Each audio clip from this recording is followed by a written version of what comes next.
Chers espions, bienvenue sur votre chaîne. Ici, tout est encore crypté. D'ailleurs, l'oiseau rentre au bercail pour la nuit. Je répète, l'oiseau rentre au bercail pour la nuit. Voilà, pour les non-espions, cela signifie si quelqu'un m'écoute, je serai chez moi ce soir, toujours et encore seul. Bordel de nom, il y en a marre, ça ne peut plus durer. Et bon, pardon, je m'étends sans doute un peu trop sur le décryptage. Mais en réalité, nous sommes tous des espions. Vous avez raison, Isabelle, il n'y a qu'à voir la série Le Bureau des légendes qui nous plonge au cœur de la DGSE à travers les aventures de Malotru, la star de la série. Or, nous sommes tous plus ou moins des Malotrus, n'est-ce pas, David? Mais oui, bien sûr. Nous sommes tous, d'ailleurs, soumis au quotidien à de terribles pressions. Moi, par exemple, tous les jours, je subis des interrogatoires et contre-interrogatoires extrêmement poussés. Où étiez-vous? Avec qui? Combien de temps? Quelle est la nature de vos relations avec cet individu? Forcé de répondre: mais maman purée, j'ai 39 ans, je fais ce que je veux de mon couple, nom de Dieu.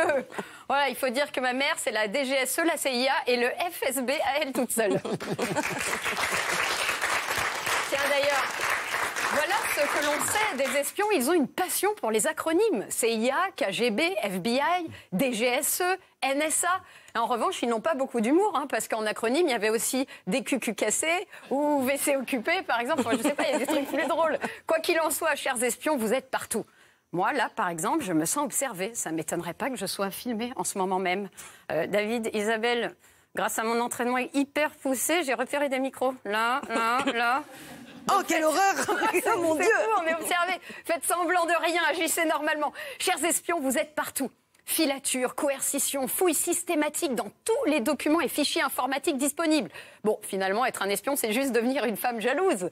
Alors que les choses soient claires, nous ne fouillons pas dans le portable de nos partenaires. Non.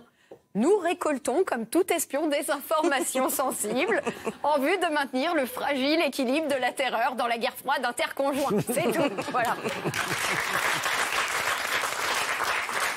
Et sinon, pour reparler du formidable Bureau des légendes saison 4, je voudrais saluer la performance d'Artus, qui passe avec beaucoup de brio de son rôle de comique à celui d'espion. Comme quoi, c'est pas parce qu'on est comique et qu'on écrit des chroniques dans une émission de fin de journée sur une chaîne cryptée et que l'on s'appelle Léa qu'on ne peut pas jouer des rôles tragiques. Car la diva est open pour tout type de casting. Je répète, la diva est open pour tout type de casting. En tout cas, pour en revenir à Artus, il prouve qu'il a un talent très protéiforme puisqu'il a brillé dans Danse avec les stars et que dans cette saison du Bureau des légendes 4, donc, qui se passe en ex-URSS, il danse avec les tsars. Que c'est drôle. Oui, mais c'est un peu triste aussi. La diva est open pour tout type de casting. Je répète, la diva est open pour tout type de casting. Au final, je l'avoue, j'ai adoré le Bureau des légendes. Néanmoins, il y a quand même un petit quelque chose que j'aurais changé. Ce sont les pseudos des agents. Malotru, rocambole, moule à gaufre. Pardon, mais c'est un peu vieillot, toutes ces insultes du capitaine Haddock.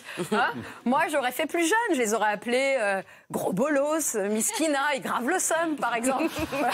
Ce qui aurait aisément fait passer les messages destinés à ces agents pour des textos de mon neveu de 12 ans. Et Sacha, tu ne le sais pas, mais à l'école, papa t'espionne. Voilà, c'était une lettre aux espions par Lando. Léa Lando. Et cette lettre s'autodétruira dans 5 secondes.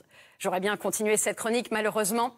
Gros Bolos est coincé à la niche avec Miskina. Je répète, Gros Bolos est coincé à la niche avec Miskina.